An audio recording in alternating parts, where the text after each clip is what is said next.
Until you love yourself and really have self-acceptance along with self-awareness, until that happens, you will not have nice days. You will have anxiety, you will have down days, you will struggle. Here's what's so fucked up and amazing about this. You get to decide. Life is gray. Life is beauty is in the eye of the beholder. Literally for everyone who's listening. And I can feel like somebody who's never heard of me right now, listening, crying. I can feel it.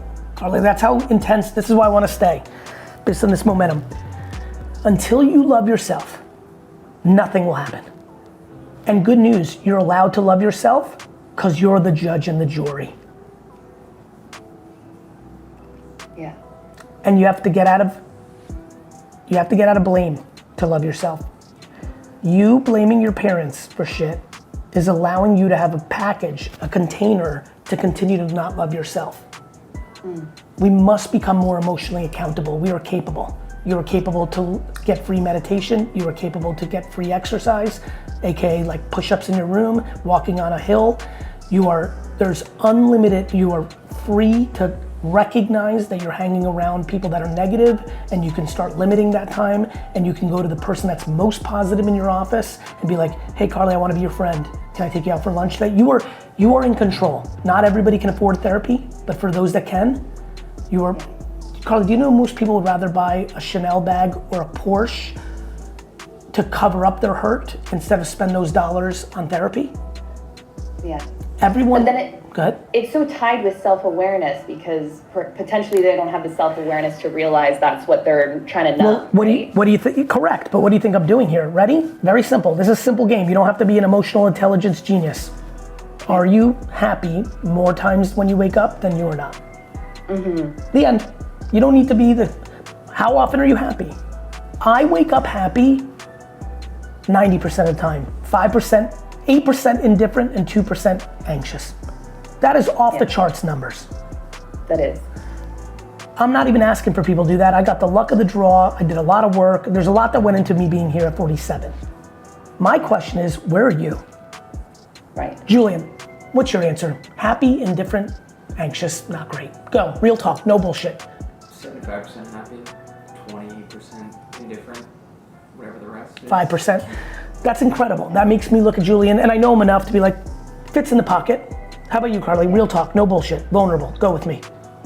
Real talk right now, I'm 50-50. Great. I'm on a bit of a roller coaster. I love I'm feeling in transition in a weird stage of my life. What you just did for everyone is everything. Yeah. You have an audience that looks up to you, likes you. Many of the people listening, whether you have 9 listeners or 900, look up to you. And for them to hear that 50% of the time that you wake up, you're meh. Yeah.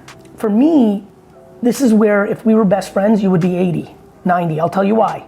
I would have convinced you through the years of being together or over one important dinner that not knowing where you're going is not bad. It's actually cool. Yeah. Like what?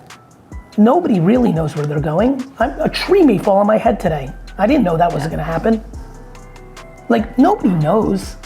Being comfortable with not knowing where the next turn of the roller coaster is, I have nothing but headaches. I had a lot of bad things happen today already.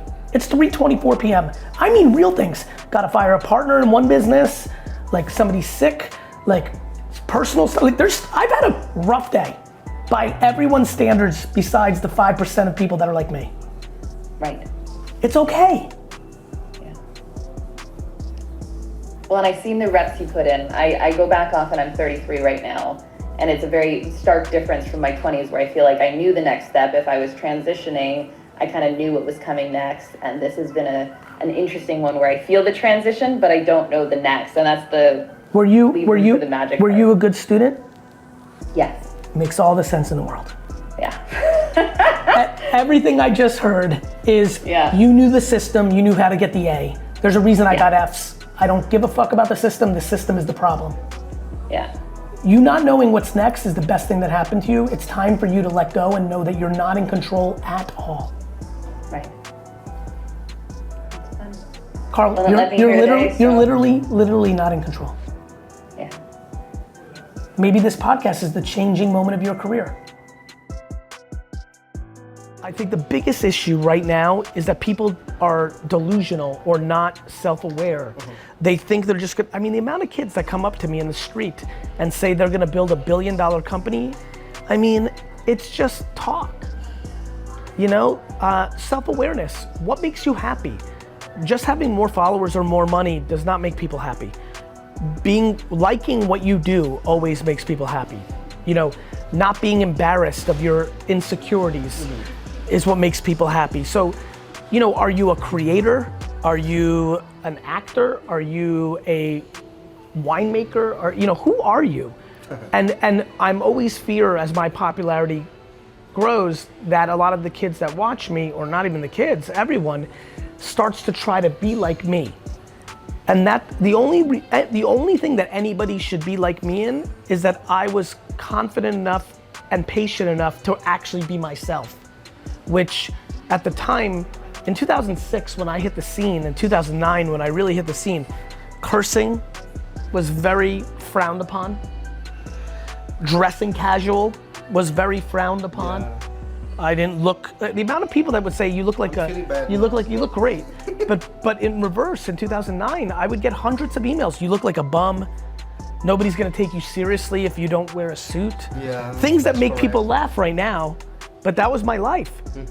Don't talk about football, American football. I know where I am.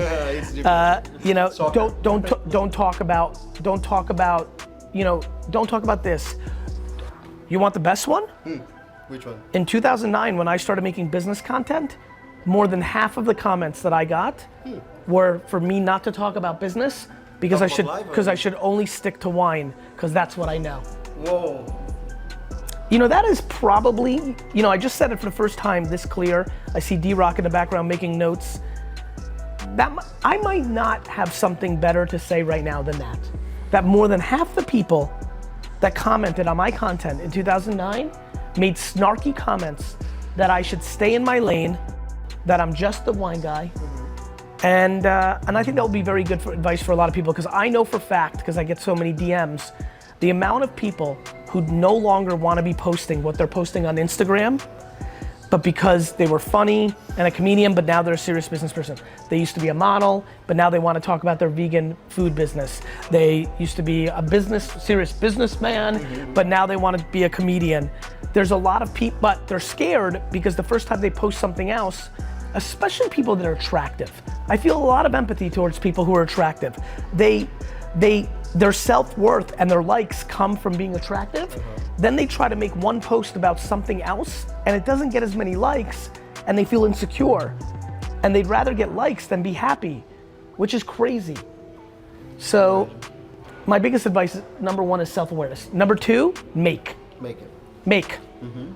Everyone's thinking, they're working towards it, they're looking for their videographer, all these bullshit excuses to not make.